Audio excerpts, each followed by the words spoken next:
नमस्कार, मैं रतन सेन भारती। आज हम बात करेंगे उन नौकरशाहों के बारे में जो कि बाद में बने राजनेता। बिहार की सियासत में कई ऐसे अधिकारी हैं जो कि बाद के समय में राजनीति को अपना आधार बनाया। बिहार के राजनीतिक इतिहास में कई ऐसे अधिकारी हैं जो कि अधिकारी की तरह सरकारी तंत्र का भी हिस्सा रहे, लेकिन बाद के समय में वे राजनीति में आकर देश के तंत्र को चलाने लगे। इस लिस्ट में यशवंत सिन्हा से लेकर गुप्तेश्वर पांडे तक का नाम लिया जा सकता है। ये अपने राजनीतिक जीवन में भी एक दमदार नेता के रूप में रहे हैं। आइए एक नज़र डालते हैं बिहार के उन अधिकारियों के बारे में जिन्होंने अफसर की नौकरी के बाद राजनीति में अपना किस्मत आजमाया। इस लिस्ट में पहला नाम है यशवंत सिन्हा का। यशवंत सिन्हा पहले केंद्रीय वित्त और विदेश मंत्री रह चुके हैं। आपको बता दें कि यशवंत सिन्हा साल 1967 में पहली बार राजनीति में सक्रिय हुए। इससे पहले वे अविभाजित बिहार के संथाल परगना के डिप्टी कमिश्नर थे। उनके अधिकारी रहने के दिनों की एक घटना का जिक्र होता है जिसमें यह बताया जाता है कि यशवंत सिन्हा को उस समय के मुख्यमंत्री महामाया प्रसाद सिन्हा ने सार्वजनिक स्तर पर अपमानित किया था। इसके बाद यशवंत सिन्हा गुस्से में आ गए और उन्होंने कहा कि आप कभी आईएएस अधिकारी नहीं बन सकते, लेकिन मैं मंत्री बन सकता हूं। इसके बाद यशवंत सिन्हा को ट्रांसफर कर दिया गया था। बाद में यशवंत सिन्हा जयप्रकाश नारायण से मिलना चाह रहे थे और जेपी आंदोलन में सक्रिय भूमिका निभाने की चाह रख रहे थे, लेकिन इस दौरान दोनों के बीच में बातें नहीं बन पाई।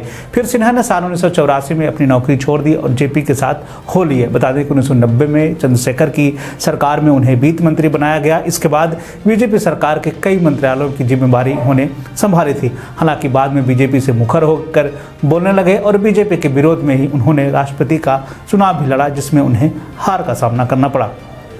अगला नाम है आरसीपी सिंह। आरसीपी सिंह जदयू के साथ अपने राजनीतिक करियर की शुरुआत की थी। बता दें कि आरसीपी सिंह बिहार के नालंदा जिला के रहने वाले हैं। वे उत्तर प्रदेश के कई जिलों में उच्च पदों पर रह चुके हैं। आरसीपी सिंह नीतीश कुमार के सजातीय हैं। बाद के समय में आरसीपी सिंह को बिहार के प्रमुख सचिव बनाया गया था। जब नीतीश कुमार से आरसीपी सिंह के संबंध बेहतर थे तो उन्होंने जदयू का राष्ट्रीय अध्यक्ष भी उन्हें बनाया और उन्हें साल 2010 में उन्हें राज्यसभा भेजा गया।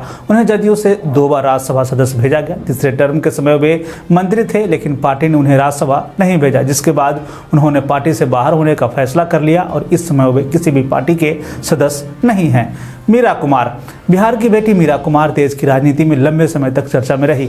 बता दें कि साल 2009 से 2014 तक लोकसभा की स्पीकर रही है। इस दौरान वह देश की पहली महिला स्पीकर बनी।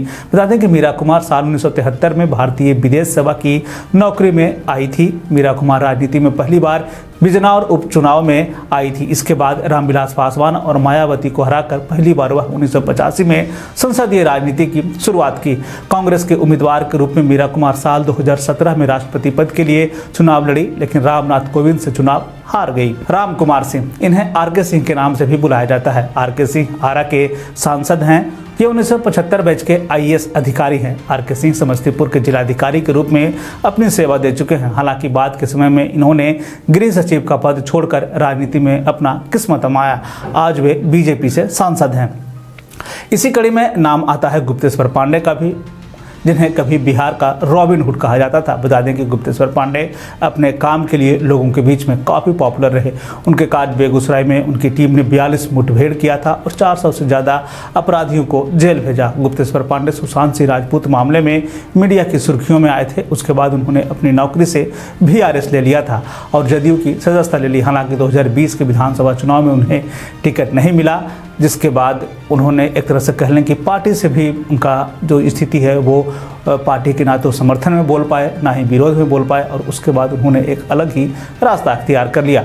इसके अलावा आप भी किसी और IAS IPS के बारे में जानते हैं तो आप हमें कमेंट करके बताएं। ये वो IAS IPS जो कि बाद के समय में एक राजनेता के तौर पे अपना जो है जीवन आगे बढ़ाया, यानी कि अपने कैरियर को आगे बढ़ाया। आप हमें इनके बारे में कमेंट करके ज़रूर बताएं। तो ये थे बिहार के वो राजनेता जो कि पहले IAS IPS थे, बाद के समय में हुए बिहार की पॉलिटिक्स में सक्रिय राजनेता के रूप में रहे हैं।